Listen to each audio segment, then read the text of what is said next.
Hello guys, welcome to my channel. সবাই কেমন আছেন? আশা করি ভালো আছেন। আজকে আমরা একটি ডকুমেন্টারি ভিডিও দেখব, চীন কিভাবে বিশ্বের ভিতর এত উন্নত দেশ হলো। সেই ডকুমেন্টারি ভিডিওটি চলুন দেখে আসি। আপনার হাতে যে স্মার্টফোনটি রয়েছে তার ভাইব্রেশন মোটর থেকে শুরু করে উজ্জ্বল স্ক্রিন পর্যন্ত সবকিছু একটি বিশেষ উপাদানের উপর নির্ভরশীল। আপনি যে ইলেকট্রিক গাড়িতে চড়ে পরিবেশ বাঁচানোর কথা ভাবছেন তার শক্তিশালী মোটরটিও এই উপাদান ছাড়া অচল। যে উইন্ড টারবাইন সবুজ শক্তি উৎপাদন করে কিংবা যে F-35 যুদ্ধবিমান আকাশ শাসন করে তাদের হৃৎপিণ্ড রয়েছে এই একই গোপন উপাদান। এই উপাদানগুলোর নাম রেয়ার আর্থ এলিমেন্টস বা বিরল মৃত্তিকা। নামটি শুনে নিরীহ মনে হলেও এটি একবিংশ শতাব্দীর সবচেয়ে শক্তিশালী এবং অদৃশ্য অস্ত্র। আর এই অস্ত্রের সাপ্লাই চেইনের প্রায় 90% নিয়ন্ত্রণ করে একটি মাত্র দেশ, চীন। একটু ভেবে দেখুন, যদি কাল সকালে চীন এই উপাদানগুলোর রপ্তানি বন্ধ করে দেয় তাহলে কি হবে? অ্যাপেল, টেসলা, টয়োটার মতো কোম্পানিগুলোর প্রোডাকশন লাইন বন্ধ হয়ে যাবে। আমেরিকা এবং ইউরোপের সবুজ শক্তি বা গ্রিন এনার্জির স্বপ্ন ভেঙে চুরমার হয়ে যাবে। এমনকি পেন্টাগনের সবচেয়ে আধুনিক অস্ত্রগুলোও অকেজো হয়ে পড়বে। এটি কোনো কাল্পনিক দৃশ্য নয়, এটি এক বাস্তব এবং চলমান অদৃশ্য যুদ্ধের কাহিনী। এই গল্পটি হলো কিভাবে একটি দেশ অত্যন্ত পরিকল্পিতভাবে একটি অত্যাবশ্যকীয় সম্পদের উপর একচ্ছত্র আধিপত্য স্থাপন করলো। এই গল্পটি হলো পশ্চিমা বিশ্বের মারাত্মক কৌশলগত ভুলের, যার জন্য তারা আজ অনুশোচনা করছে। আদ্যবান্তর আজকের পর্বে আমরা সেই অদৃশ্য যুদ্ধের গভীরে ডুব দেব। আমরা জানব রেয়ার আর্থস কি, কেন এটি গুরুত্বপূর্ণ এবং কিভাবে চীন এই সম্পদকে একটি ভূরাজনৈতিক অস্ত্র হিসেবে ব্যবহারের জন্য প্রস্তুত হচ্ছে।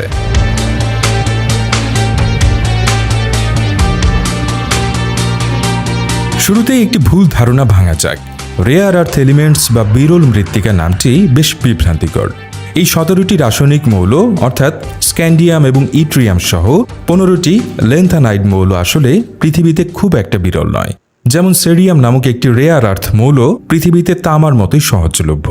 তাহলে তাদের এমন নাম কেন? নামকরণের কারণটি ঐতিহাসিক। অষ্টাদশ এবং ঊনবিংশ শতাব্দীতে যখন সুইডেনের খনিতে এগুলো প্রথম আবিষ্কৃত হয় তখন এগুলো অক্সাইড আকারে বিরল খনিজের মধ্যে পাওয়া গিয়েছিল, যা থেকে এদেরকে পৃথক করা ছিল অত্যন্ত কঠিন।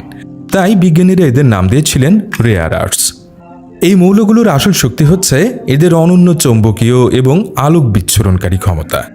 একটি সাধারণ পাথরের সাথে সামান্য পরিমাণ নিওডিমিয়াম এবং প্রাজিওডিমিয়াম মেশালে সেটি পৃথিবীর সবচেয়ে শক্তিশালী স্থায়ী চুম্বকে পরিণত হয়।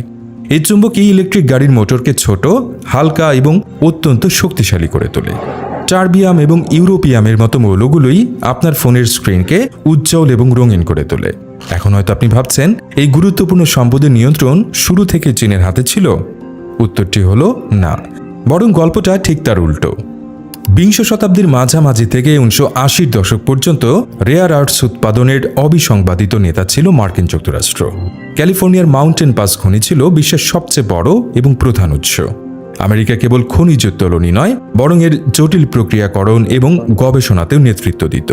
তখন চীন ছিল একজন ক্ষুদ্র উৎপাদক মাত্র। কিন্তু দুটি বড় ঘটনা এই চিত্রকে সম্পূর্ণ বদলে দেয়। প্রথমত, পরিবেশগত উদ্বেগ। রেয়ার আর্থস আকরিক থেকে মৌলগুলোকে আলাদা করার প্রক্রিয়াটি অত্যন্ত বিষাক্ত। এই প্রক্রিয়ায় প্রচুর পরিমাণে তেজস্ক্রিয় এবং অ্যাসিডিক বর্জ্য তৈরি হয়, যা পরিবেশের মারাত্মক ক্ষতি করে। 1970 এবং 80-র দশকে আমেরিকায় পরিবেশ সচেতনতা বাড়ার সাথে সাথে এই ধরনের দূষণকারী শিল্পের বিরুদ্ধে জনমত এবং সরকারি নিয়মকানুন কঠোর হতে থাকে। মাউন্টেন পাস খনির বর্জ্য ব্যবস্থাপনার খরচও বেড়ে যায় বহুগুণে। দ্বিতীয় এবং সবচেয়ে গুরুত্বপূর্ণ কারণটি ছিল চীনের দীর্ঘমেয়াদী কৌশল। 1987 সালে চীনের তৎকালীন সর্বোচ্চ নেতা দেং শিয়াওপিং একটি যুগান্তকারী মন্তব্য করেন, যা পশ্চিমা বিশ্ব সেদিন উপলব্ধি করতে পারেনি। তিনি বলেছিলেন, মধ্যপ্রাচ্যের আছে তেল আর চীনের আছে রেয়ার আর্থস। এই একটি বাক্যই ছিল চীনের আগামী দিনের কৌশলের নীল নকশা। তারা বুঝতে পেরেছিল যে ভবিষ্যতের প্রযুক্তি এই মৌলগুলোর উপর নির্ভরশীল হবে এবং যে এই সাপ্লাই চেইন নিয়ন্ত্রণ করবে। তো এখানে একটি বিষয় বোঝা যাচ্ছে যে চীন এত গরিব রাষ্ট্র থেকে কিভাবে তারা টেকনোলজির দিক দিয়ে এগিয়ে এবং সুপার পাওয়ার হয়ে গেল। একমাত্র কারণ হচ্ছে তাদের মেধা এবং পরিশ্রম। সে বিশ্বকে নিয়ন্ত্রণ করার ক্ষমতা রাখবে। এরপরই চীন অত্যন্ত পরিকল্পিতভাবে এই শিল্পে বিনিয়োগ শুরু করে। দেং শিয়াওপিং এর নির্দেশের পর চীন একটি বহুমুখী এবং আগ্রাসী কৌশল গ্রহণ করে। তাদের মাস্টার প্ল্যানটি ছিল কয়েকটি ধাপে বিভক্ত। প্রথমত, সস্তার বন্যা বইয়ে দেয়া। চীন তাদের রাষ্ট্রীয় ভর্তুকি, সস্তা শ্রম এবং প্রায় শূন্য পরিবেশগত নিয়মকানুনের সুবিধা নিয়ে অত্যন্ত কম দামে রেয়ার আর্থস উৎপাদন শুরু করে। তারা বিশ্ববাজারে এত সস্তা এই মৌলগুলো বিক্রি করতে শুরু করে যে আমেরিকা, অস্ট্রেলিয়া বা অন্য কোনো দেশের পক্ষে সেই দামে প্রতিযোগিতা করা অসম্ভব হয়ে পড়ে। মাউন্টেন পাস খনির মতো প্রতিষ্ঠানগুলো বিপুল লোকসানের মুখে পড়ে এবং অবশেষে 2002 সালে তাদের উৎপাদন বন্ধ করে দিতে বাধ্য হয়। এভাবেই চীন প্রায় বিনা যুদ্ধে পুরো বাজার দখল করে নেয়। চীন শুধু খনিজ উত্তোলনেই থেমে থাকেনি, তারা আকরিক থেকে মৌল পৃথকীকরণ, পরিশোধন এবং চুম্বক ও অন্যান্য পণ্য তৈরির প্রযুক্তিতেও বিপুল বিনিয়োগ করে। রেয়ার আর্থ সাপ্লাই চেইনের সবচেয়ে কঠিন এবং লাভজনক অংশ হল এই প্রক্রিয়াকরণ বা প্রসেসিং। আজ চীন বিশ্বের প্রায় 60% রেয়ার আর্থস উত্তোলন করলেও এর প্রক্রিয়াকরণের প্রায় 90 থেকে 95% নিয়ন্ত্রণ করে। অর্থাৎ আমেরিকা বা অস্ট্রেলিয়া যদি আজ তাদের খনি থেকে আকরিক উত্তোলনও করে, তবে সেটিকে ব্যবহারযোগ্য মৌলে পরিণত করার জন্য তাদের চীনের কাছে পাঠাতে হয়। পশ্চিমা কোম্পানিগুলো যখন তাদের উৎপাদন বন্ধ করে দিচ্ছিল, তখন চীন সেই কোম্পানিগুলোর ইঞ্জিনিয়ার, প্রযুক্তি এবং ইন্টেলেকচুয়াল প্রপার্টি অর্থাৎ মেধাস্বত্ব কিনে নিতে শুরু করে। এর মাধ্যমে তারা কেবল বাজারই দখল করেনি, বরং এই শিল্পের জ্ঞান ভাণ্ডারও নিজেদের কুক্ষিগত করে। এই কৌশলের ফল কি হলো? 1990-এর দশকে যেখানে চীন বিশ্বের রেয়ার আর্থস বাজারের মাত্র 25% নিয়ন্ত্রণ করত, 2010 সাল নাগাদ তারা প্রায় 97% বাজারের একচ্ছত্র অধিপতি হয়ে বসে। আর এই একচ্ছত্র আধিপত্যকে যে তারা অস্ত্র হিসেবে ব্যবহার করতে দুবার ভাববে না, তার প্রথম প্রমাণ বিশ্ব পায় 2010 সালে। 2010 সালের সেপ্টেম্বরে পূর্ব চীন সাগরের সেনকাকু দ্বীপপুঞ্জ, চীনে যা দিয়াও ইউ দ্বীপপুঞ্জ নামে পরিচিত, তা নিয়ে জাপান ও চীনের মধ্যে উত্তেজনা দেখা দেয়। জাপানের কোস্টগার্ড একটি চীনা মাছ ধরার ট্রলারকে আটক করলে দুই দেশের সম্পর্ক তলানিতে গিয়ে ঠেকে। এর প্রতিশোধ হিসেবে চীন কোনো সামরিক পদক্ষেপ নেয়নি, তারা তাদের অদৃশ্য অস্ত্র প্রয়োগ করে। বেইজিং নীরবে জাপানের রেয়ার আর্থস রপ্তানির উপর একটি অঘোষিত নিষেধাজ্ঞা জারি করে। এর প্রভাবে জাপানের প্রযুক্তি শিল্পে সুনামির মতো ধাক্কা লাগে। টয়োটা তাদের প্রিয়াস হাইব্রিড গাড়ির মোটর তৈরির জন্য প্রয়োজনীয় রেয়ার আর্থস পাচ্ছিল না। হিটাচির মতো কোম্পানিগুলো তাদের ইলেকট্রনিক্স পণ্যের উৎপাদন নিয়ে চিন্তায় পড়ে যায়, আর বিশ্বজুড়ে রেয়ার আর্থসের দাম রাতারাতি বহুগুণ বেড়ে যায়। এই একটি ঘটনায় পশ্চিমা বিশ্বের চোখ খুলে দেয়। তারা প্রথমবারের মতো উপলব্ধি করেছে তারা কতটা ভয়ঙ্কর এক কৌশলগত ভুলের শিকার হয়েছে।